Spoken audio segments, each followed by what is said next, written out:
विद्याविलासेन भूतभौतिकसृष्टयः तं नौमि परमात्मानं सच्चिदानन्दविग्रहं शङ्करं शङ्कराचार्यं केशवं बादरायणं सूत्रभाष्यकृतो वन्दे भगवन्तौ पुनः पुनः ईश्वरो गुरुरात्मेति मूर्तिभेदविभागिने व्योमवद्व्याप्तदेहाय दक्षिणामूर्तये नमः। ओम शांति शांति शांति। चलिए वही तो बता दिए जगत के जो है जन्म का क्रम जो है यहाँ बताया जा रहा है। जगत के जन्म क्रम का निरूपण कर रहे हैं। तो पांचों भूतों की सृष्टि ये बता दिए और उनमें क्या क्या गुण होते ये भी दिखा दिए। और सात्विक अंश से क्या बन गए? पंच ज्ञान इंद्रियाणि। और मिलित सात्विक अंश से बन गए अंतःकरण मनोबुद्धि अहंकार चित्तानि। और इनके अधिष्ठात्री देवता भी बताए। देखो इसका थोड़ा टीका में दिए है, मनस स्थानम गलांतरम। मन का स्थान क्या है? गले के भीतर।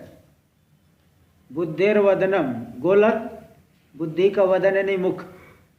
अहंकार से हृदय, अहंकार का स्थान है हृदय। चित्त से नाभि, चित्त का स्थान है नाभि। इति शारीरकोपनिषदि मन आदि गोलकानि उक्तानि। मन आदि के गोलक बताए गए। दिक्वार्क प्रचेता स्वीति भागवतम अनुसृत्य। भागवत में को लेकर के अच्छे सब दिए। तो चलो कोई नहीं तो कोई विशेष बात नहीं। आगे देखिए, प्रचेता जो होता है ना, प्रचेता है, प्रचेतस है, पुराणों में आते हैं। ब्रह्मा जी के पुत्र हैं क्या प्रचेतागण? प्रचेतस पुराणों में है ना, तो प्रचेता। चलिए देखिए,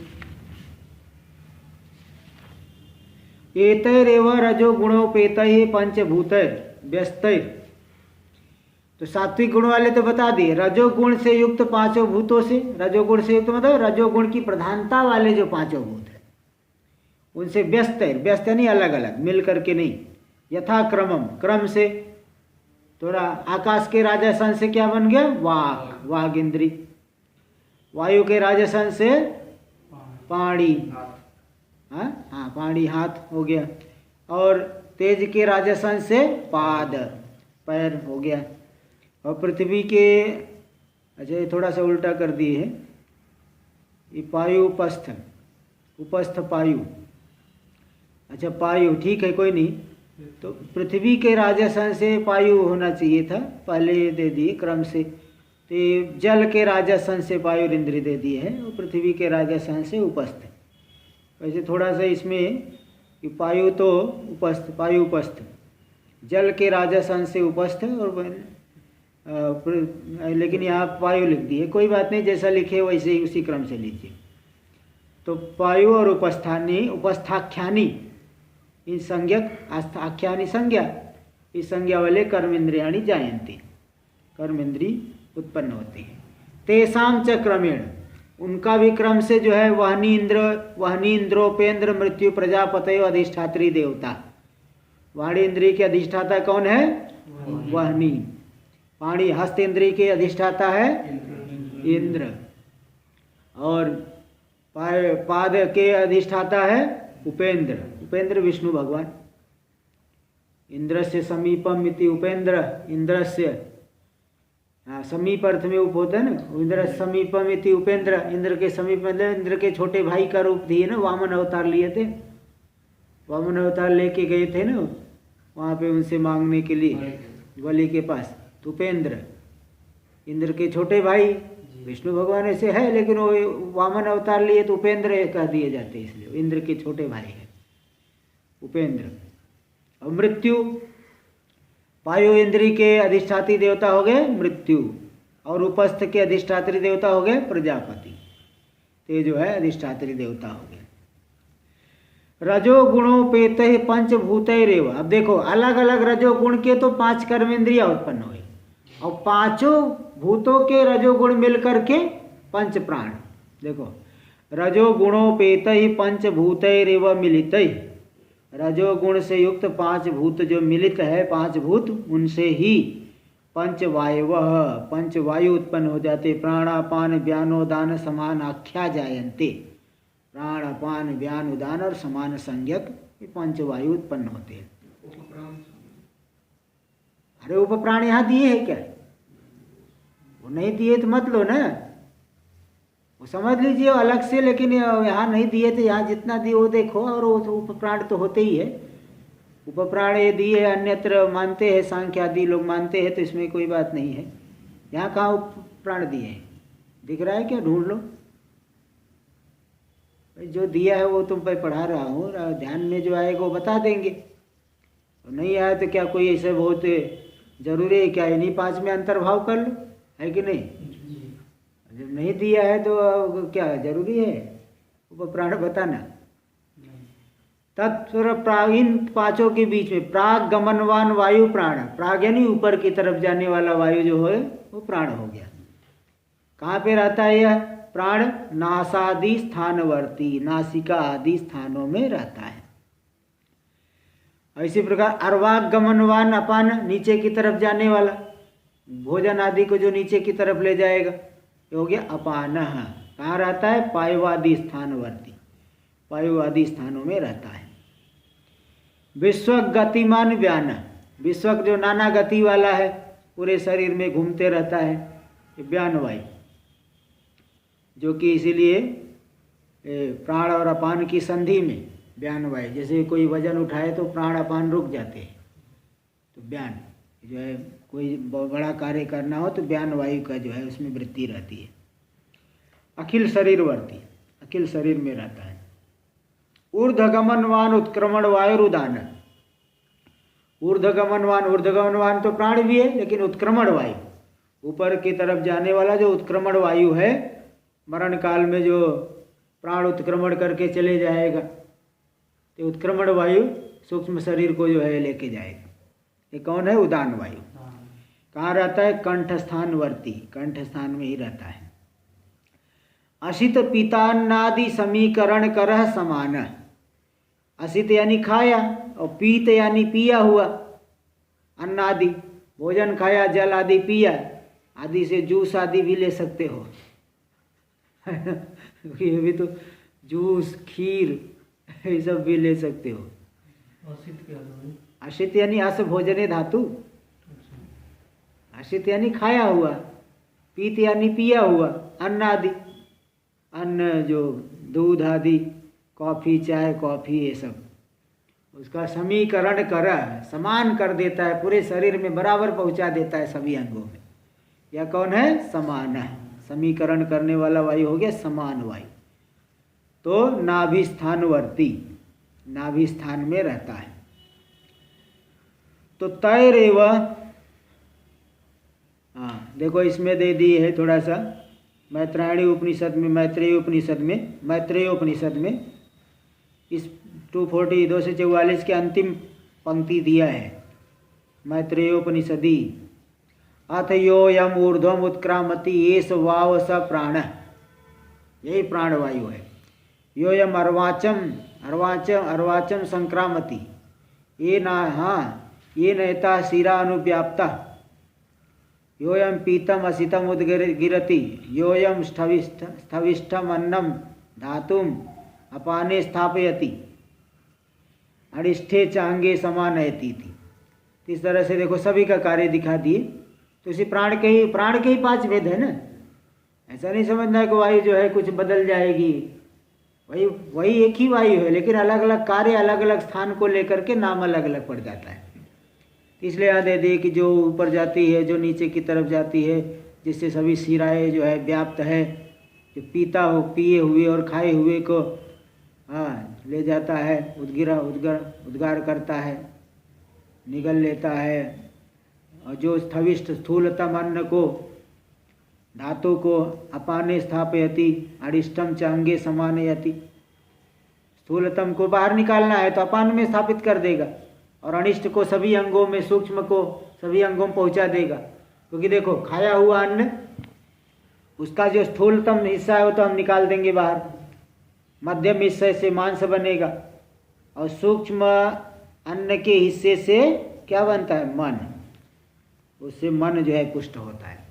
इसलिए 10-15 दिन तक मत खाओ तो फिर मन कुछ करना ही, कोई चिंतन ही करना बंद कर देगा। मन को उसी से पोषण मिलता है।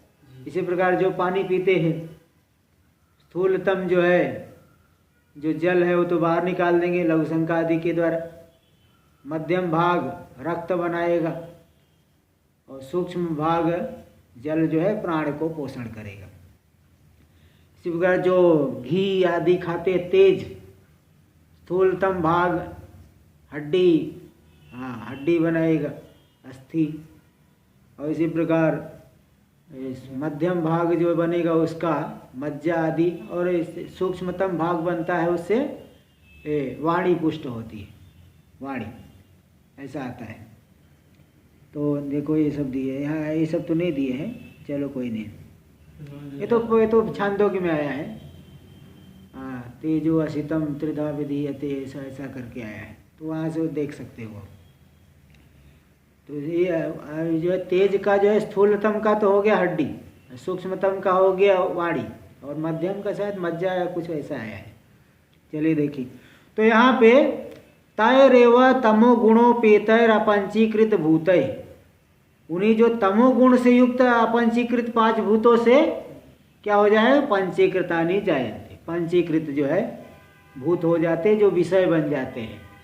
जो 5 विषय है ना, स्थूल विषय, उसमें तमोगुण की प्रधानता है।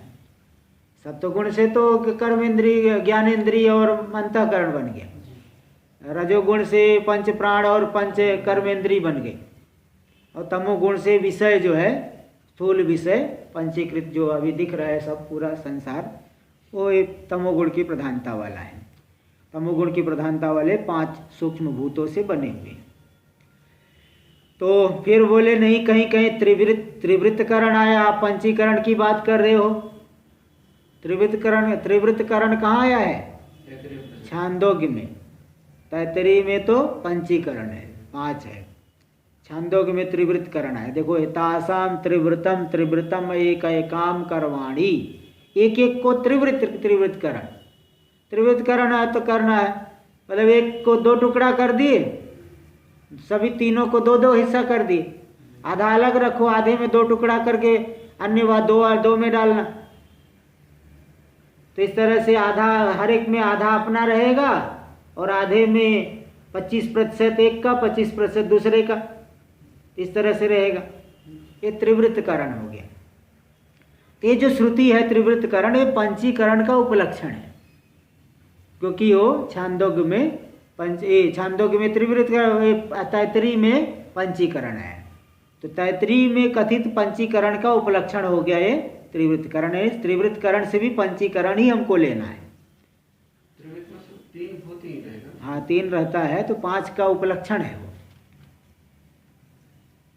हाँ, तो त्रिवृत्त में 3 ही तो रहता है, तभी तो त्रिवृत्तकरण हुआ।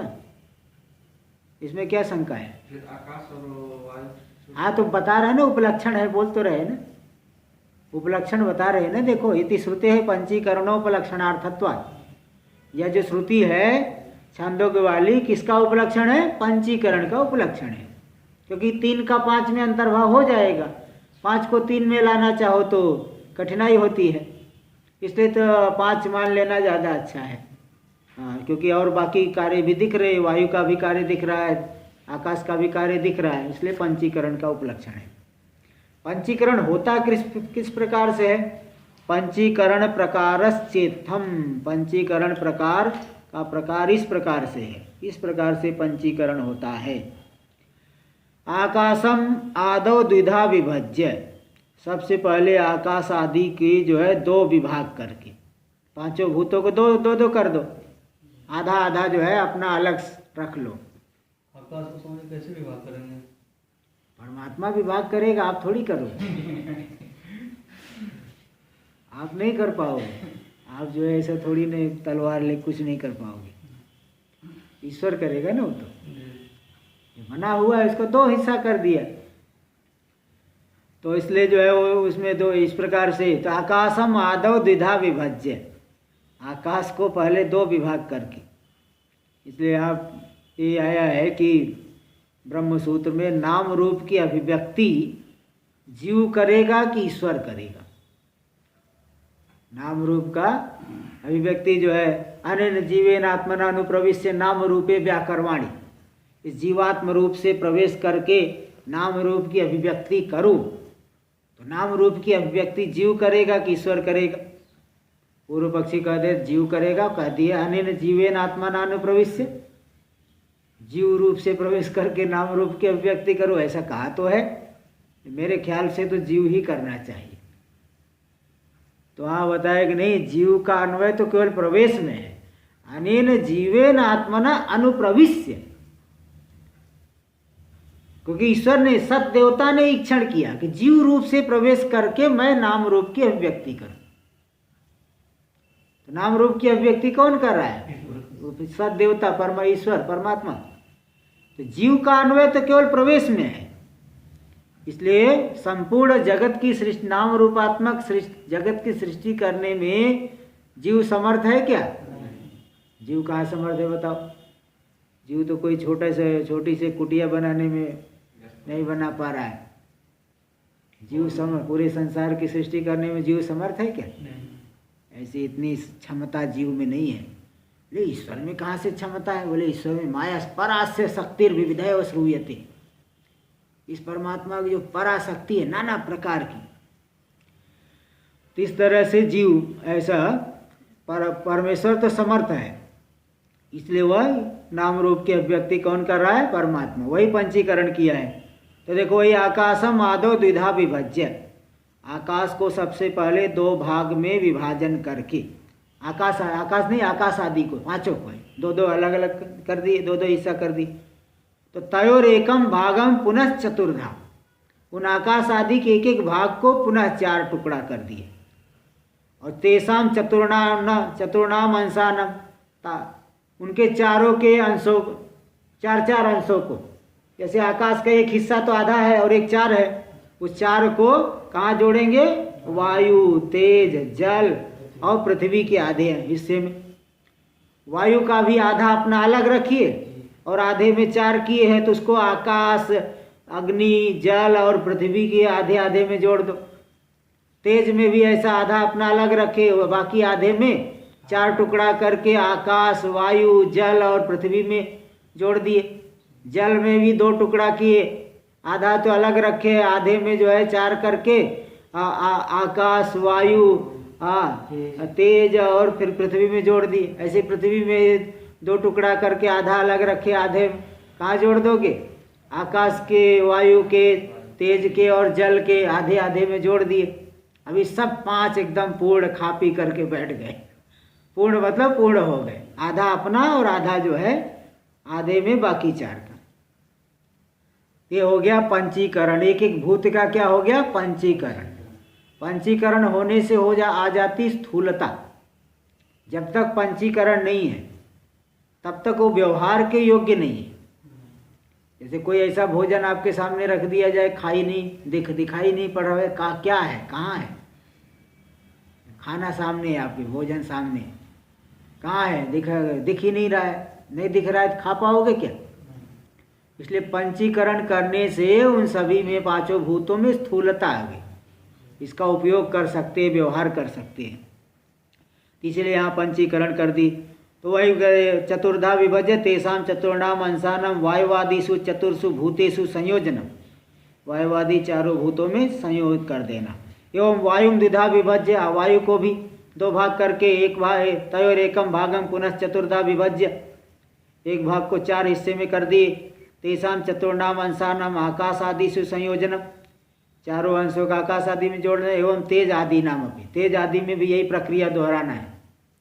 तदेवं एकैक भूतस्य अर्धम, एक एक भूत का आधा हिस्सा क्या है? स्वांशात्मकम, स्वांश जैसे पृथ्वी में आधा हिस्सा अपना है और आधे में बाकी चार आ गए। और अर्धांतरम चतुर्विध भूतमय, बाकी जो अर्ध है आधा हिस्सा चार प्रकार के भूतमय है।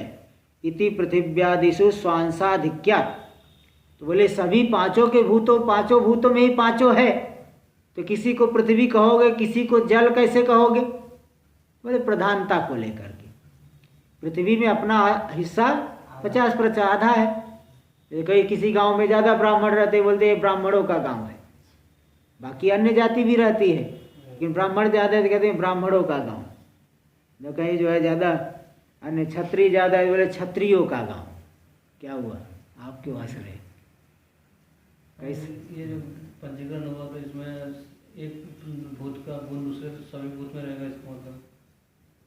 हाँ, पृथ्वी में, इसमें जल में पृथ्वी का भी गुण आ जाएगा, तो उसमें तो पृथ्वी अंश भी है पंजीकरण करने के बाद। इसमें जल में जी है ना, पृथ्वी अंश है, पृथ्वी का भी गुण आना चाहिए, जैसे गंध है पृथ्वी में। लेकिन उसमें जल आधा है ना अपना। पृथ्वी भी तो है, पृथ्वी तो थोड़ा सा है ना, पृथ्वी उसमें थोड़ा सा है भाई। आरोपे सब देखो, आरोपे सति निमित्तानुसरणम न तो निमित्तम अस्तिति आरोप। जैसे देखिए कि कोई आदमी दूसरी जगह चले गया वहाँ की भाषा सीखने के लिए, वहाँ का आदमी यहाँ आया, तो जरूरी थोड़ी है कि दोनों बराबर सीख लेंगे। यहाँ वाला वहाँ गया, अपनी भाषा तो नहीं सीख पाया बल्कि दूसरे को सिखा दिया, और वहाँ वाला यहाँ आके सीख लिया। ऐसे होता है।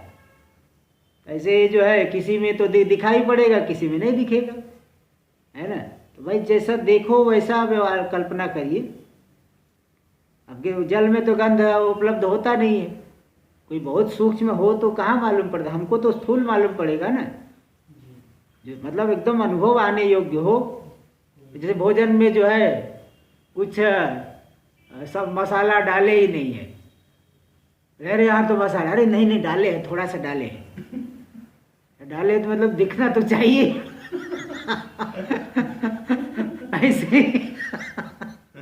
ऐसे ही मतलब ये समझ लीजिए, मतलब अनुभव में तो आना चाहिए। मेरे कहने का मतलब, मैं तो उदाहरण दे रहा हूँ समझने के लिए कि अनुभव में आना चाहिए। बिना अनुभव में आए घी डाले, घी कहाँ है, अरे तो थोड़ा सा डाले हैं नाम मात्र, तो ये जो है ये तो अनुभव में आना चाहिए ना। हाँ, तो बस इसी बात को लीजिए।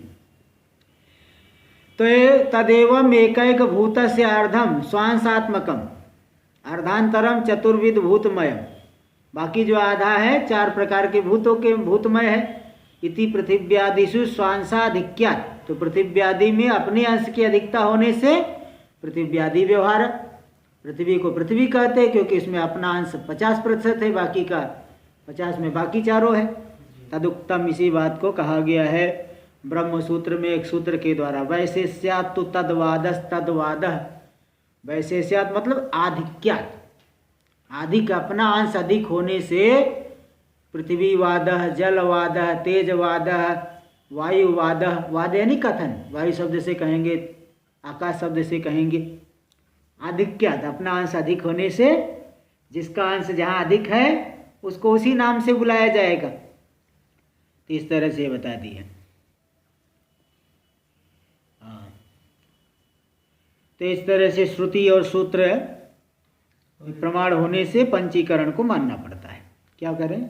पंचीकरण करने से लाभ क्या है इसका? व्यवहार योग्यता। जब तक अपंचीकृत दशा थी, व्यवहार के योग बहुत सूक्ष्म थे, व्यवहार योग्यता नहीं थी। पंचीकरण कर दिए तो व्यवहार योग्यता आ गई, है ना। जैसे भोजन, आटा ला के सामने रख दिया जाए, खा लो, खा लोगे आटा? उसको रोटी बना दोगे तो बना देंगे तो खा लोगे। ऐसे ही जो है पंचीकरण कर देने से व्यवहार के योग्य हो जाता है। इति पूर्वोक्तर अपंचीकृतर लिंग शरीरम। तो ये जो पूर्वोक्त अपंचीकृत के द्वारा, अपंचीकृत भूतों से ही सूक्ष्म शरीर उत्पन्न हुआ है। लिंग शरीरम, जो लिंग शरीर है, सूक्ष्म शरीर है ना। ये लिंग शरीर आत्मा का ज्ञापक है, इसलिए इसको लिंग शब्द से कहते। लिंग यानी जैसे ज्ञापक, जैसे धूम वाणी का लिंग है, ज्ञापक है। इसी प्रकार ये सूक्ष्म शरीर क्या है? परमात्मा का ज्ञापक है, बोधक है। इसी के माध्यम से हाँ परमात्मा का, आत्मा की अभिव्यक्ति होती है। बोलिए कैसे ज्ञापक है? ज्ञापक है मतलब जैसे दर्पण में देखा मुख, प्रतिबिंबित होकर के भान होता है। इसी प्रकार सूक्ष्म शरीर में परमात्मा की चेतनता प्रतिबिंबित होती है, तभी शरीर आदि चेतन मालूम पड़ते हैं। अगर सूक्ष्म शरीर के माध्यम, पहले सूक्ष्म शरीर में ही प्रतिबिंब आएगा ना, तो चेतनता मालूम पड़ेगी, सूक्ष्म शरीर के माध्यम से स्थूल शरीर में आती है। तो इसी प्रकार अन्य भी बाकी इंद्रिया, जिस चक्षु जिसके ज्ञान का कारण है वही आत्मा है, श्रोत्र जिसके सुनने का साधन है वही आत्मा है। साधन से कुछ कर्ता का अनुमान हो जाता है कि नहीं? इसी प्रकार ये भी साधन है, साधन से जो है दृष्टा का अनुमान हो जाएगा। देखो हाँ देखो, ये पूर्वोक्तर अपंचीकृतर लिंग शरीरम, पूर्वोक्त पांचों अपंचीकृत पांचों भूतों से सूक्ष्म शरीर उत्पन्न होता है, लिंग शरीर उत्पन्न होता है, जो परलोक यात्रा निर्वाहकम, परलोक यात्रा का वह निर्वहन कराने वाला, क्योंकि स्थूल शरीर तो यही रह जाएगा, ऐसे छोड़ के चले जाएगा लावारिस की तरह कि पूछो मत, दोबारा कभी आया नहीं। जीवन पर्यंत व्यवहार करता है जीवात्मा, कोई 70 साल रहा, कोई 80 साल रहा, लेकिन छोड़ के गया तो ऐसा लगता है इससे बढ़कर विरक्त कोई नहीं है, हाँ, कि दोबारा कभी आया ही नहीं। तो मतलब सूक्ष्म स्थूल शरीर को यही छोड़ के चले गए, दूसरे परेशान होंगे फिर, और वो दूसरे लोक में चले गया, कोई स्वर्ग में गया, कोई नरक में गया, कोई दूसरा शरीर मिल गया। तो परलोक यात्रा निर्वाहकम मोक्ष पर्यंतम स्थायी, ये सूक्ष्म शरीर थोड़ी नष्ट होता है, ये मोक्ष पर्यंत रहता है। तो मनोबुद्धि व्याम उपेत्यम, इसमें मन और वह बुद्धि है, मोक्ष मिल जाने के बाद नहीं रहेगा, मोक्ष होते नष्ट हो जाएगा, भी नष्ट हो गया। और ज्ञानेन्द्रिय पंचक, ज्ञानेन्द्रिय पंच नहीं पंचक का लिख लेना, कर्मेंद्रिय पंचक, इसमें 5 ज्ञानेन्द्रिय, 5 कर्मेंद्रिय, प्राणादि पंचक, 5 प्राण है, इनसे संयुक्तम जायते, संयुक्तम किम लिंग शरीरम जायते, किसके द्वारा उत्पन्न होता है? अपंचीकृत 5 भूतों से। तदुक्तम, इसी बात को कहा गया है, कौन सी जगह कहा गया है? कहीं जो है, ये कहीं आया है शायद, दृश्य विवेक में ही आया होगा, कहीं आया है, देखिए श्लोक, पंच प्राण मनोबुद्धि दशेन्द्रिय समन्वितम अपंचीकृत भूतोत्थं सूक्ष्मांगं भोग साधनम। पंच प्राण मनोबुद्धि दशेन्द्रिय समन्वितम अपंचीकृत भूतोत्थं सूक्ष्मांगं भोग साधनम। पंच प्राण मन बुद्धि, मन बुद्धि चित्त अहंकार का भी उपलक्षण है। 10 इंद्रिय, कर्म, पंच कर्म इंद्रिय, पंच ज्ञान इंद्रिय, इनसे समन्वित जो युक्त है, और जो अपंचीकृत 5 भूतों से उत्पन्न हुआ है। अपंचीकृत भूते भी उत्तिष्ठति इति अपंचीकृत भूतोत्थम। सूक्ष्मांग, सूक्ष्मांग वाला, जो सूक्ष्मांग मतलब सूक्ष्म शरीरम, सूक्ष्मांग वाला सूक्ष्म शरीर जो है, टीका में दे दिए सूक्ष्मांगम सूक्ष्म शरीरम, भोग साधनम, यह भोग का क्या है? कारण है, साधन है। सूक्ष्म शरीर हो गया करण स्थानी, भोग का कारण है। और स्थूल शरीर क्या हो गया? आयतन, अधिष्ठान, भोग का अधिष्ठान, भोग इसमें रह के करेगा जीवात्मा, और सूक्ष्म शरीर के माध्यम से करता है। इस तरह से चलिए ठीक। इति तच्च द्विविधम, वो जो सूक्ष्म शरीर है 2 प्रकार का है, परम अपरम च। परम जो सूक्ष्म शरीर है और अपर, तत्र परम हिरण्यगर्भ लिंग शरीरम, जो पर सूक्ष्म शरीर है हिरण्यगर्भ का सूक्ष्म शरीर, समष्टि सूक्ष्म शरीर, और अपर हो गया व्यष्टि हम लोगों का जो अलग अलग सूक्ष्म शरीर है। अपरम अस्मदादि लिंग शरीरम, अस्मदादि हम लोगों का जो सूक्ष्म शरीर है। तत्र हिरण्यगर्भ लिंग शरीरम महत्तत्वम, हिरण्यगर्भ के सूक्ष्म शरीर को क्या कहते हैं? महत्तत्वम। और अस्मदादि लिंग शरीरम अहंकार इत्याख्यायते, हम लोगों के सूक्ष्म शरीर को अहंकार शब्द से कहा जाता है, इसलिए कहते हैं अहंकार से लेकर के स्थूल शरीर पर्यंत व्यष्टि बंधन के हेतु। एवं तमोगुण युक्तेभ्य, देखो तमोगुण से विषय बनता है, पूरा 5 विषय स्थूल विषय बने, और उन्हीं स्थूल विषयों से क्या बन जाएगा? पूरा ब्रह्मांड। एवं तमोगुण युक्तेभ्य पंचीकृत भूतेभ्यो, तमोगुण से युक्त जो पंचीकृत भूत है उनसे भूम्य अंतरिक्ष स्वर महर जनः तपः सत्यात्मकस्य ऊर्ध्वलोक सप्तकस्य, ऊपर के 7 लोक जो है उनकी उत्पत्ति हो जाती है तमोगुण से युक्त पांचों पंचीकृत 5 भूतों से। तो भूमि पहला हो गया, भूमि, पृथ्वी, इसके बाद अंतरिक्ष, इसके बाद स्वर्ग, स्वर शब्द से स्वर्ग अर्थ होता है, महर महालोक, जनालोक, तपालोक और सत्यलोक जहाँ ब्रह्मा जी रहते हैं। तो ऊपर के ऊर्ध्वलोक सप्तक से ऊपर के जो 7 लोक है। लोक क्यों कहते हैं? लोक्यंते भुज्यंते कर्म फलानी अस्मिन इति लोका, है ना, जिसमें कर्म फल का भोग, लोक्यंते लोक्री दर्शने धातु है, लोक्यंते भुज्यंते कर्म फलानी अस्मिन इति लोका, जिसमें जो है कर्म फल का हम लोग भोग करते हैं। तो लोक्यंते लोक्री दर्शने, लोक्यंते भुज्यंते, हाँ लिखो ना, तो कौन मना कर रहा है? लोक्री दर्शने लोक्यंते भुज्यंते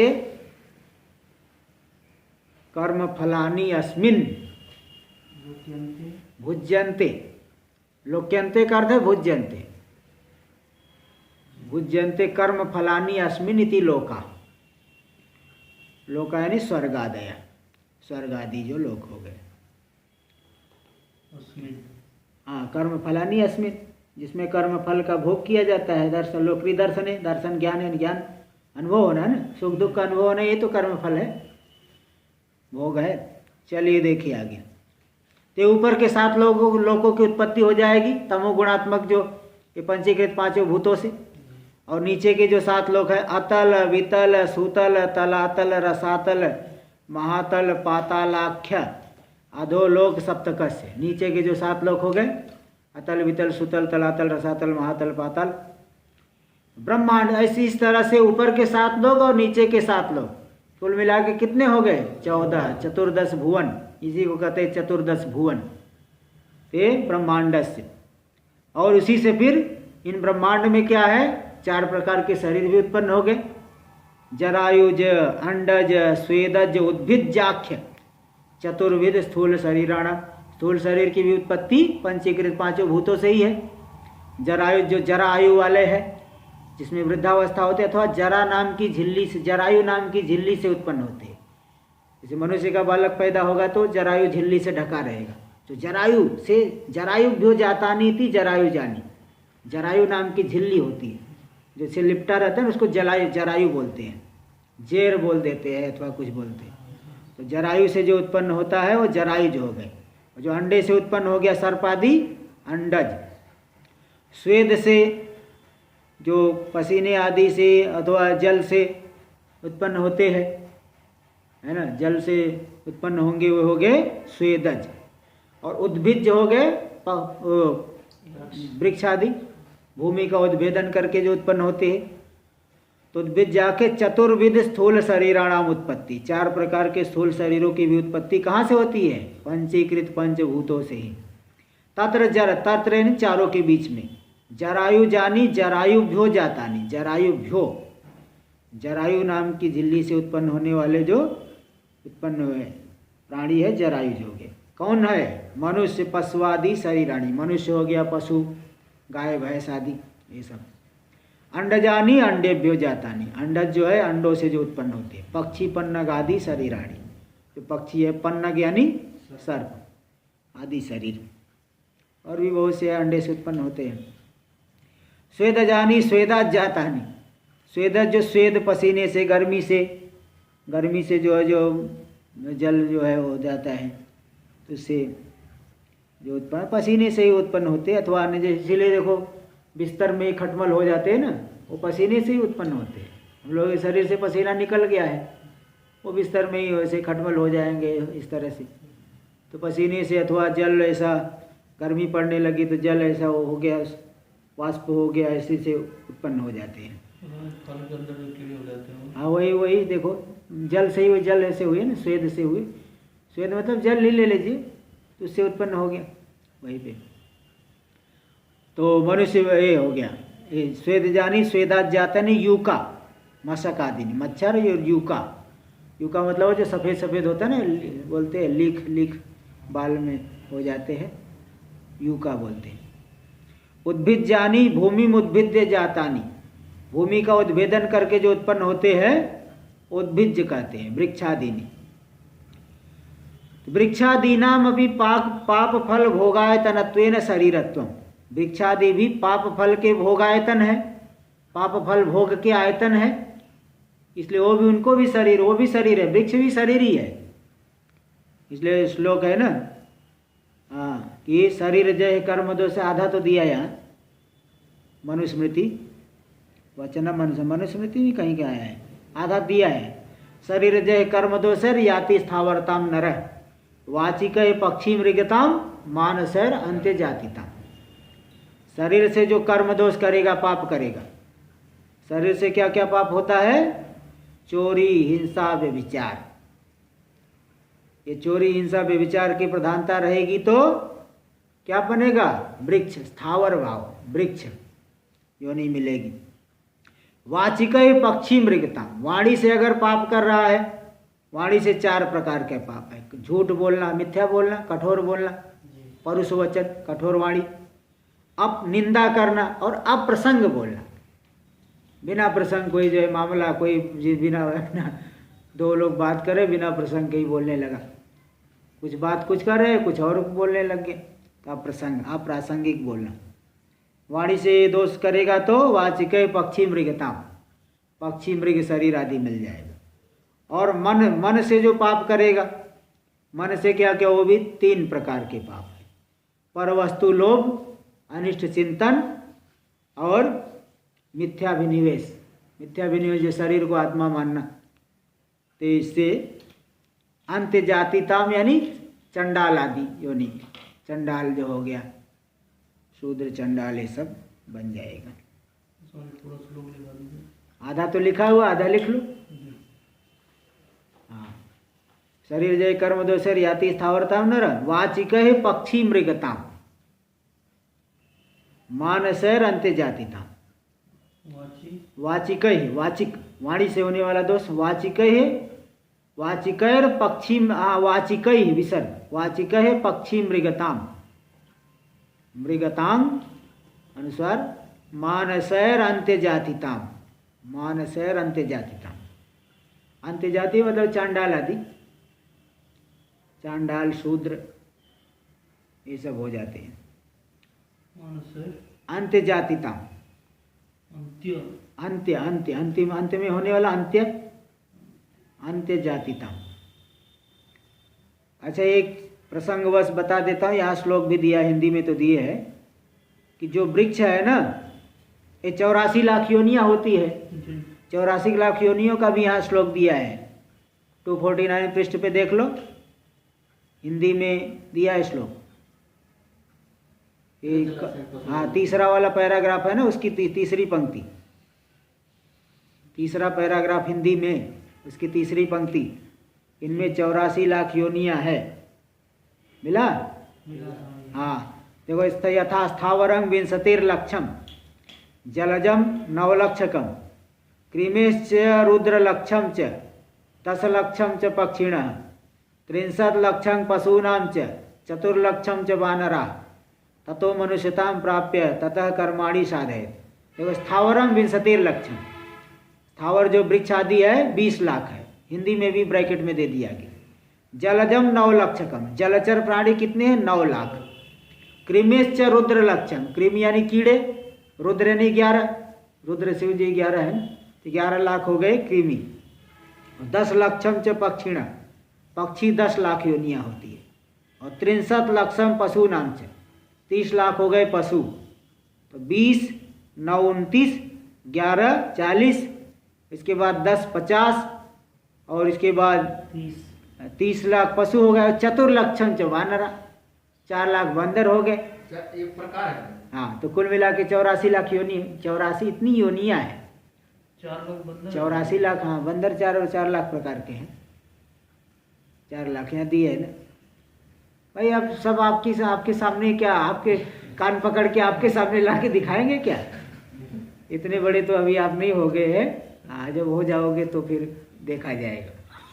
एक मनुष्य नहीं आया समझ में। तो उसके बाद देखो, ततो मनुष्यताम प्राप्य, 84 लाख के बाद जो 84,01,000 नंबर वाली योनि है मनुष्य। मनुष्य को थोड़ा सा ऊपर वाला है ना, ये अलग करके। 84 लाख एक ही होनी है।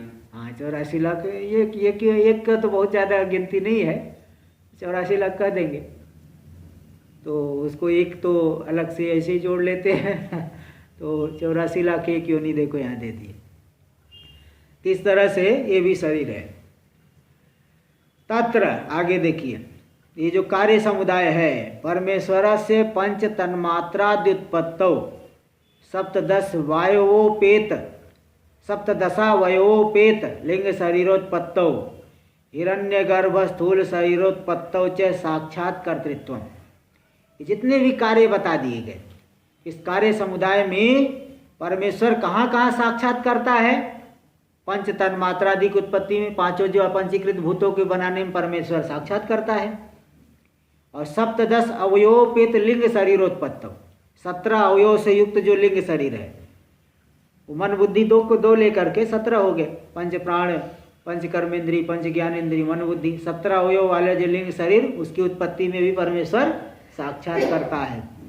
और हिरण्यगर्भ स्थूल शरीरोत्पत्तौ च, हिरण्यगर्भ का जो स्थूल शरीर है ब्रह्मा जी है, तो उनके स्थूल शरीर की उत्पत्ति में भी परमेश्वर साक्षात करता है। और आगे की सृष्टि कौन करेगा? फिर हिरण्यगर्भ करेंगे। आगे की सृष्टि हिरण्यगर्भ, तो हिरण्यगर्भ के बाद जो सृष्टि हुई उसकी उत्पत्ति में परमेश्वर परंपरा करता हुए। इतर निखिल प्रपंचोत्पत्तौ हिरण्यगर्भादि द्वारा, बाकी जो संपूर्ण प्रपंच की उत्पत्ति में परमेश्वर हिरण्यगर्भ आदि के माध्यम से करता है। इसमें क्या प्रमाण है? देखो, श्रुति है छांदोग्य में, हंता हम इमास तीसरो देवता। ये जो 3 देवता है, छांदोग्य में तो 3 ही भूत है, पृथ्वी जल तेज। इन तीनों देवताओं को अनेन जीवेन आत्मना अनुप्रविश्य, इस जीवात्मा रूप से इनमें प्रवेश करके नाम रूपे व्याकरवाणी, नाम रूप की अभिव्यक्ति करूँ। तो जब हिरण्यगर्भ का शरीर बन गया, हिरण्यगर्भ हो गए, तो आगे की सृष्टि हिरण्यगर्भ करेंगे। और उसके वहाँ तक जो बता दी यहाँ पे, इनमें परमेश्वर साक्षात करता है। हिरण्यगर्भ कौन है? हिरण्यगर्भो नाम मूर्ति त्रयाद अन्य प्रथमो जीव। तीनों मूर्ति ब्रह्मा विष्णु महेश, इनसे अतिरिक्त एक है हिरण्यगर्भ, जो पहले जीव है। ब्रह्मा जी नहीं है मतलब? ब्रह्मा विष्णु महेश ब्रह्मा जी ही नहीं है, अलग ही है, क्योंकि सूक्ष्म शरीर बना है। स्थूल शरीर से पहले हिरण्यगर्भ का सूक्ष्म शरीर बन गया। यद्यपि यहाँ दिखाया है कि हिरण्यगर्भ का जो स्थूल शरीर है, तो एक जगह चलो सत्यलोक में है, पुराण में तो ब्रह्मा जी आते हैं। तो जो पुराण में प्रसिद्ध है ब्रह्मा जी, उससे अतिरिक्त है हिरण्यगर्भ। यहाँ तो ऐसा नहीं बताते ना, ब्रह्मा विष्णु महेश इसमें प्राय करके श्रुतियों में प्राय नहीं आता है। तो इसलिए मूर्ति त्रय जो पुराणों में प्रसिद्ध है, उससे अतिरिक्त है हिरण्यगर्भ, यहाँ दे दिए। वो प्रथम जीव है। आगे हम लोग कल करेंगे। ओम पूर्णमदः पूर्णमिदं पूर्णात् पूर्णमुदच्यते पूर्णस्य पूर्णमादाय पूर्णमेवावशिष्यते। ओम शांति शांति शांति। शंकरं शंकराचार्यं केशवं बादरायणं सूत्रभाष्यकृतो वन्दे भगवन्तो पुनः पुनः। ईश्वरो गुरुरात्मेति मूर्तिभेदविभागिने व्योमवद्व्याप्तदेहाय दक्षिणामूर्तये